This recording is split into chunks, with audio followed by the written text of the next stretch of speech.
Psikoanalisis.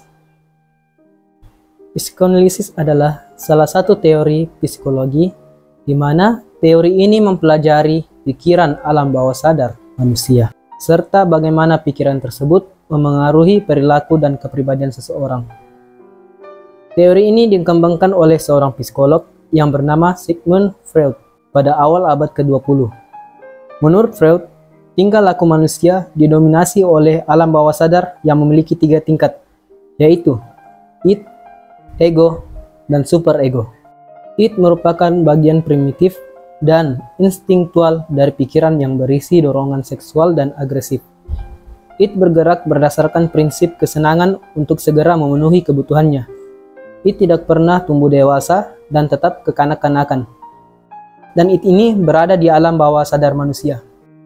Berikutnya adalah ego, di mana ego ini merupakan bagian yang terorganisasi dan realistis, yang memengaruhi hasrat id dan superego. Ego bergerak berdasarkan prinsip realitas dan berfungsi menjembatani tuntunan id dengan realitas yang ada di dunia. Dan ego ini berada di alam bawah sadar manusia. Berikutnya adalah superego, di mana superego adalah bagian dari jiwa yang berperan sebagai suara hati nurani, sumber kritik diri, dan aspek kepribadian yang terinternalisasi. Superego berfungsi untuk mengendalikan dorongan id dengan menggunakan aturan-aturan masyarakat, apa yang dilarang dan apa yang diizinkan, di mana superego ini terletak di prasadar manusia. Prasadar adalah ingatan siap atau available memory. Ini merupakan tingkat kesadaran yang menjadi jembatan antara sadar dan tidak sadar.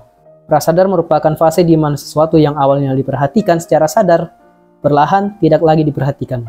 Maka dari itu, orang yang dominan id mungkin akan menjadi impulsif, tidak terkendali, atau bahkan menjadi orang yang kriminal. Orang seperti itu bertindak berdasarkan dorongan paling mendasar tanpa mempedulikan apakah perilakunya pantas, dapat diterima, atau sah. Contohnya adalah ketika ada seorang siswa yang diberikan uang saku yang sedikit oleh orang tuanya dan uang saku tersebut telah habis dia pakai, tetapi siswa itu masih ingin membeli jajanan karena mungkin masih lapar atau haus. Maka orang yang dominan id akan mencari cara untuk bisa makan atau minum dengan cara mengambil uang saku dari siswa lain dengan cara memaksa mereka untuk memberikan uang tersebut kepada dirinya tanpa memikirkan nilai moral yang ada. Maka dari itu, ego sebagai bagian dari kepribadian yang berkembang untuk menghadapi dunia nyata berfungsi untuk menyeimbangkan dorongan-dorongan kuat dari id dengan kenyataan yang ada di sekitar individu. Baik, penjelasan selanjutnya adalah sejarah perkembangan teori psikoanalisis. Sigmund Freud adalah seorang ahli saraf asal Austria yang dikenal sebagai bapak psikoanalisis, sebuah pendekatan inovatif terhadap pemahaman pikiran dan perilaku manusia. Freud lahir di Freiburg, yang sekarang lebih dikenal sebagai Fribourg, yang berada di Republik Ceko, di mana Freud ini lahir pada tanggal 6 Mei 1856. Freud mendirikan teori psikoanalisis yang berfokus pada alam bawah sadar dan pentingnya pengalaman masa kecil dalam pembentukan kepribadian. Salah satu kontribusi utamanya adalah konsep struktur jiwa yang terdiri dari 3 komponen, dan yang sudah saya jelaskan sebelumnya, yaitu id, ego, dan superego. Sejarah perkembangan teori psikoanalisis dimulai dengan penemuan Freud tentang metode asosiasi bebas dan penafsiran mimpi, di mana metode ini digunakan untuk mengungkap pikiran, keinginan, dan konflik yang terpendam di alam bawah sadar manusia. Selanjutnya adalah fungsi dan tujuan dari teori psikoanalisis, di mana teori psikoanalisis ini memiliki beberapa tujuan. Yang pertama adalah memperoleh kesadaran diri yang lebih dalam. Psikoanalisis berusaha membantu individu mengidentifikasi dan memahami pikiran serta perasaan yang tersembunyi di bawah kesadaran. Ini berupa kenangan traumatis, keinginan tak terpenuhi, atau konflik emosional yang disembunyikan dari pikiran sadar. Dengan cara ini, individu dapat lebih memahami sumber ketegangan psikologis yang mereka alami, baik dalam bentuk kecemasan, depresi, atau masalah dalam hubungan interpersonal. Ketika individu mulai menyadari hal-hal yang sebelumnya tersembunyi dalam pikiran mereka, mereka diberi kesempatan untuk menghadapi dan memproses perasaan serta pengalaman-pengalaman tersebut dengan cara yang lebih konstruktif. Melalui proses ini, individu dapat memperoleh pemahaman yang lebih baik tentang apa yang sebenarnya mempengaruhi mereka secara emosional dan bagaimana cara mereka bereaksi terhadap situasi-situasi tertentu. Hal ini dapat membantu mereka mengurangi ketegangan emosional, meningkatkan kesejahteraan psikologis, dan membantu pilihan yang lebih sadar dalam hidup mereka. Berikutnya adalah mengintegrasikan alam bawah sadar konseli ke dalam alam sadar, di mana psikoanalisis ini bertujuan untuk membawa materi-materi bawah sadar ke dalam pikiran sadar, sehingga individu dapat mengendali pola perilaku atau dorongan yang sebelumnya tidak mereka sadari, dan ini membantu mereka membuat keputusan yang lebih sadar dan rasional atau lebih positif. Berikutnya adalah mengatasi konflik dan kecemasan.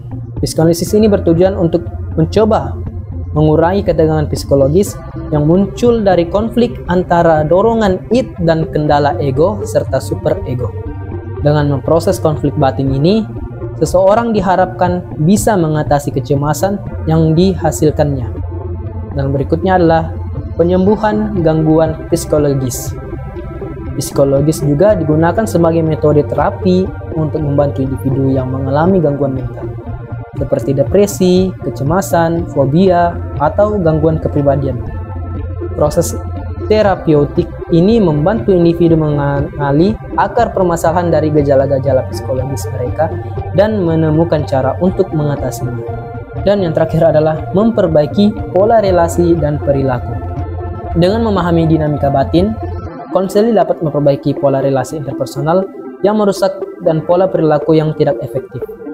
Ini memungkinkan mereka untuk membangun hubungan yang lebih sehat dan respons yang lebih adaptif terhadap situasi.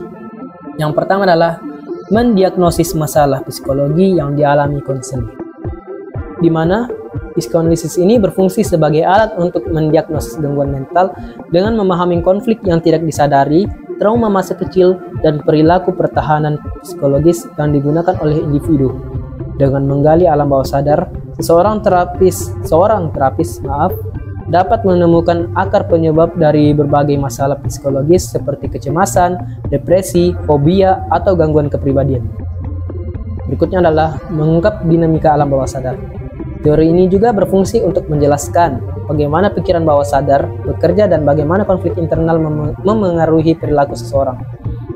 Proses bawah sadar seringkali menyimpan dorongan-dorongan yang ditekan, ingatan traumatis, atau keinginan-keinginan yang tidak diakui secara sadar.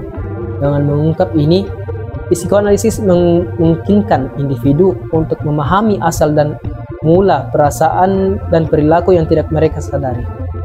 Yang ketiga, memberikan pemahaman mengenai pengaruh pengalaman masa kanak-kanak. Psikoanalisis menyoroti pentingnya pengalaman masa kanak-kanak dalam membentuk kepribadian dan cara seseorang berinteraksi dengan dunia di masa dewasa. Trauma atau konflik yang tidak terselesaikan di masa kecil dapat muncul kembali dalam bentuk masalah psikologis atau pola perilaku maladaptif. Dengan memeriksa masa lalu, psikoanalisis membantu individu memahami bagaimana pengalaman tersebut mempengaruhi hidup mereka saat ini. Dan yang keempat adalah menjelaskan tentang mekanisme pertahanan psikologi. Teori psikoanalisis juga berfungsi untuk menjelaskan mekanisme pertahanan ego yang digunakan individu untuk melindungi diri dari kecemasan dan stres. Yang terakhir adalah meningkatkan kesadaran diri. Psikoanalisis juga berfungsi untuk meningkatkan kesadaran diri individu dengan membantu mereka mengendali pikiran, perasaan, dan motif tersembunyi yang menggerakkan perilaku mereka. Ini memberi kesempatan bagi individu untuk lebih memahami siapa mereka sebenarnya, sehingga mereka dapat mengubah pola perilaku yang merugikan dan menjalani kehidupan yang lebih seimbang serta bermakna. Berikutnya adalah teknik asosiasi bebas, di mana teknik ini merupakan salah satu dari beberapa teknik yang ada di dalam teori psikoanalisis, di mana teknik ini akan memberi kebebasan kepada konseli untuk menyampaikan semua yang ia rasakan atau pikirkan tanpa peduli apakah itu hal yang salah atau benar, menyakitkan atau menyenangkan, sehingga dapat membuat konseli lebih terbuka kepada konselor. Menurut pendapat Freud, apapun yang dikatakan oleh konseli, meskipun secara abstrak dan tidak beraturan, akan tetap ditemukan penekanan pada diri konseli, yang berarti konseli jujur dalam mengatakan hal tersebut. Dan berikutnya adalah penerapan psikoanalisis di sekolah. Penerapan psikoanalisis di sekolah memiliki begitu banyak manfaat. Salah satunya adalah membantu konselor atau guru BK dalam memahami perilaku siswa.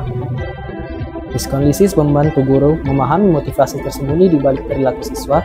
Psikoanalisis juga membantu mengidentifikasi konflik internal yang mungkin dialami siswa seperti rasa bersalah, ketakutan, atau rasa rendah diri. Dengan memahami konflik ini, guru dapat memberikan dukungan dan bimbingan yang tepat. Psikoanalisis menekankan pentingnya pengalaman masa kanak-kanak dalam membentuk kepribadian. Guru dapat mengenakan pemahaman ini untuk menciptakan lingkungan yang aman dan suportif bagi siswa yang mengalami kesulitan akibat trauma atau kehilangan, sehingga guru dapat lebih memahami perilaku siswa.